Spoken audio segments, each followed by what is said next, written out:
Canan pul, fermayişi Mehmet Ömerhan. Lamıldayı verge pi dimane gerek bu pul, yakşı engin baş giymene gerek bu pul. Akşamıydı akpalav imene gerektir pul.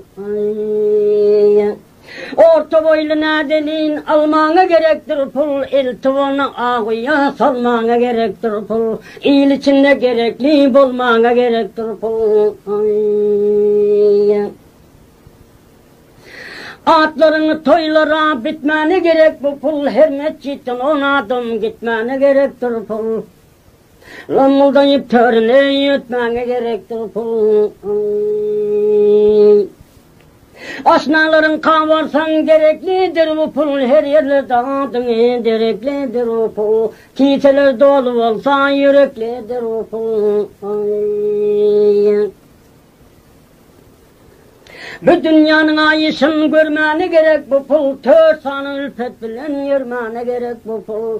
Al katarı toyları vermene gerektir pul. Beytullah-ı Şerif'e gitmene gerektir pul, hacağı deyip elinden tutmana gerektir pul. Ahiretin kamını etmene gerektir pul.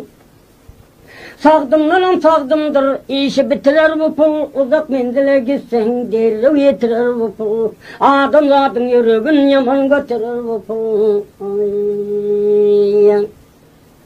Terbiyeti adam zat zor vasıl edir bu pul, devlet malı olsa kul asıl edir bu pul. Her kancıkış gününü yar pasıl edir bu pul. Yakşı gören adamın dilinden uçar bu pul, çalkın meşlen adamın arasına açar bu pul. Kor şairden korkuttur yer kesik kaçar bu pul.